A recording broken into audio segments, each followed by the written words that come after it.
Hello everyone, welcome back to an academy. This is Deepak MA Structural Engineering AMI, a verified educator.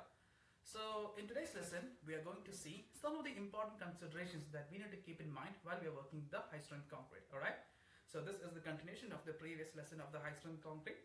But before that, don't forget to subscribe to the YouTube channel of the Academy and also follow us to the other platforms like Facebook app and the website. So let's begin. Hello everyone, good to see you. Hope you're having a good day. So previously we have seen what high strength concrete is. Okay, so in the previous lesson we have discussed some of the most introductory part of this concrete, and also we have seen some of the most important characteristics of the high strength concrete. All right, so if you're not seeing that, please check that lesson is just before this. Okay, and in today's lesson we are going to discuss about some of the most important considerations that we need to keep in mind while we're working with the high strength concrete, while we are designing it, or while we are working with it, or we are doing some kind of experiment with it. All these points should be keep in mind, and also some of these points are quite cautionary that we need to be keeping ultimately in mind, because it will help to make our performance more well with this concrete. All right, so without wasting further time, let's start. All right, so before entering into today's core topic, it's good to have a small recap. Okay, just a fraction of recap so that you can have a general idea about what this concrete is all about. Okay, so when we consider about any technical term or technical topic, the definition will give us a fair good idea about what that it is. Okay, so in the case of high strength concrete, there is no universal definition. Okay, why is it that so? Because if you look at the character of high strength concrete, this concrete is based on the ultimate compressive strength or the characteristic compressive strength. Okay, so during the 70s, the 40 megapascal and above, the concrete which having that range was considered as the high strength concrete. Okay, or the mass concrete. And when the time passed, that range became 50, 60, and 80. Okay, so there is a lot of variation for the definitions of high strength concrete. So as per IS 456, M10 to M20 mix is considered as ordinary concrete, 25 to 55 is standard concrete, 60 to 80 as high strength concrete. All right, so why this difference? So because the codal provisions for each region is different, and the topography, the climatic conditions, the site conditions for each region varies.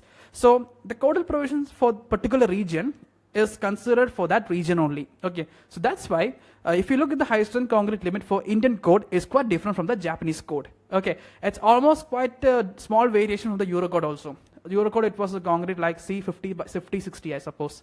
So that's why there is a lot of variations. So what the codal makers, others do that, they will give all the information, and they will give almost all the bullet points for us, so that we can decide what will be the definition for the high strength concrete, and which has to be satisfied with all those points. All right, so that's how it is done. And to make the things easier, they have given a good range for that, and anything above this range is considered as ultra high strength concrete.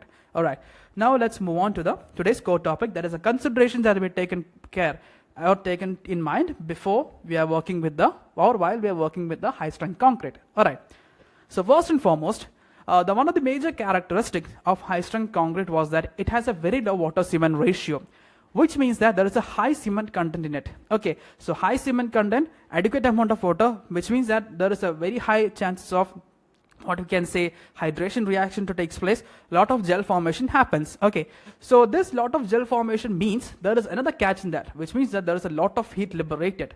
So high strength concrete we don't use it for small scale construction. It is used as a mass concrete. So while working with it, please keep in mind that this type of concrete liberate a lot of heat, and also proper countermeasures has to be taken for that. Okay, so there's a chance of liberation of large amount of heat. And also there's a lot of heat, which means that there is a large autogenous shrinkage chances also. So what is autogenous shrinkage? It's a shrinkage that happens in a conserve system. That means that when there is no moisture come in or going out, the shrinkage happens during that time. It's known as autogenous shrinkage, which is not a big deal in a small scale construction. But if you go for the large constructions like dams or retaining walls, these are cracks that happens internally. Okay, so this has to be checked time again. Okay, the next one is it has to be provided with the special attention from the point of view of water tightness and durability. Okay, so water tightness has to be we are taken care of very well, and also durability factor is one of the most important factor we have to taken care while we are working with or designing this high strength concrete. Okay, so from the name we can assume that this concrete is only about strength. Okay, but the other important property that we need to consider is the durability. Okay, so concrete has to be designed in accordance to, in according to that the concrete has to be durable. Okay, it has to resist the wear and tear as the time progress. So it is achieved by reducing the water cement ratio, increasing the concrete richness, and all the basic paraphernalia.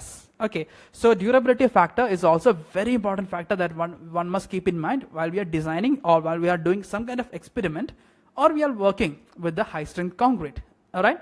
So next point is that strength itself is a concern due to real world factors and site conditions. Okay. So the strength that is put forward by a experiment will be inside lab conditions. Okay. That means that if you're looking for the compression test, the cube are molded. It is cured in a water bath. So if we look at that strength, it will be very high. Okay, but if you put the same concrete mix in a real life formwork and you provide the curing in a real life condition, that means by membrane curing or whatever it is, so when you test that strength, it's quite different from that because of the climatic conditions, site conditions, the practices that we use, and also the methodology of placing, and all those things will affect in there. Okay, so we must consider that there will be a variation of strength.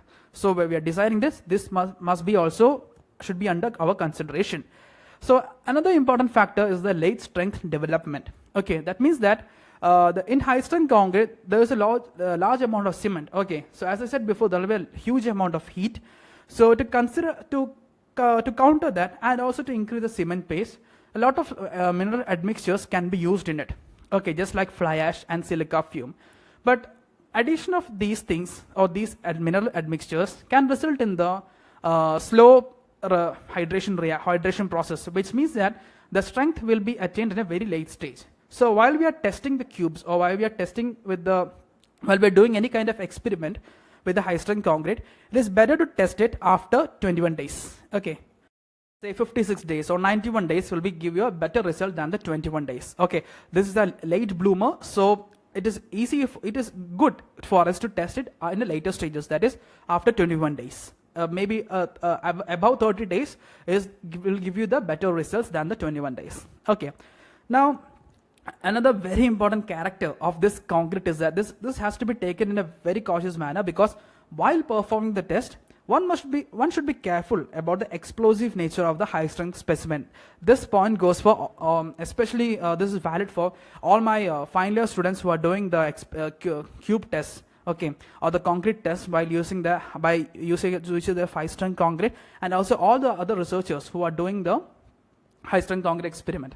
Okay, while doing this, while we are working with high strength concrete in its purest form, we have to be very careful with it, because when the compressive load reaches that point of rupture, okay, the cube yields not by cracking, it just explodes. Okay, so we must enclose the cube and the set with a good casing, and also we must keep a good distance from it. Okay, otherwise this may explode and all the particles may come and hit you.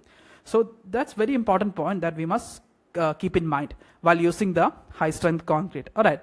Now next one is the using of smaller size of aggregate. So this is also another character. Okay, that means that the smaller sizes aggregate are preferred in the high strength concrete. Okay, what means is that this will improve the workability, this will improve the homogeneity, this will improve the bonding capacity, also a lot of positive experiment. So this is a very good point that one must keep in mind.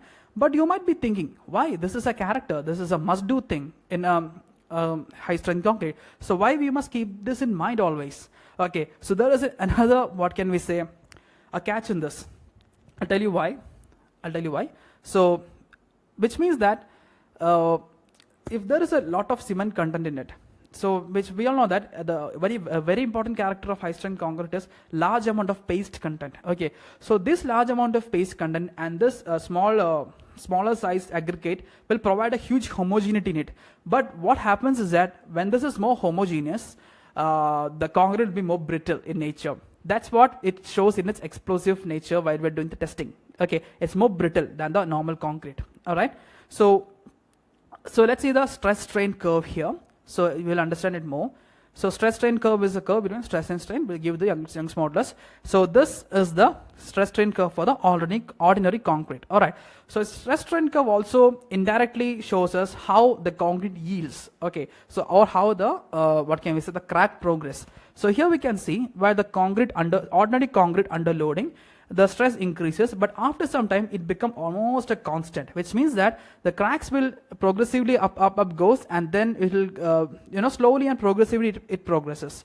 So we can see the cracks actually. So we will get a quite warning. We will get a warning about the concrete is yielding or the concrete is failing, whatever it is. Okay, but in the case of, if you take the cement paste, just the paste, and if you take the stress strain ratio, you can see that the curve just goes up. Okay, which means that it's quite brittle in nature, no much strength. When the stress increases, the strain increases, and hence it just explodes or yields. Okay. Similarly, for the high strength concrete, if we take the stress strain relationship, the curve that comes is quite linear, and it is quite similar to the cement paste. Okay, which also shows that it's quite brittle in nature. Okay, so that's why it has to be worked with very careful manner if you're using it as pure form, and also that's why I said in the laboratory experiment we have to be very careful with the high strength concrete's explosive nature. Doesn't mean that it'll explode in our hand. We have to be very careful about while doing a compression test. That's the point. Okay, so that's all for today. Because of the lack of time, I couldn't complete a little more this there. So my next lesson I'll complete this topic. So thank you once again. Please comment your suggestion. Please rate my presentation. Please recommend and share the slides. This is my profile link to the Unacademy platform. You just copy this in your browser. You can see the works that I've done based on the concrete itself. I put forward the courses for coarse aggregate, fine aggregate, cement, strength of concrete, factors affecting workability of concrete, and the test for fresh concrete. Okay, and all of the tests for the course that the above mentioned courses are also mentioned over there, are explained in detail over there. Okay, so thank you once again. I wish you a great day. Until next time, ciao.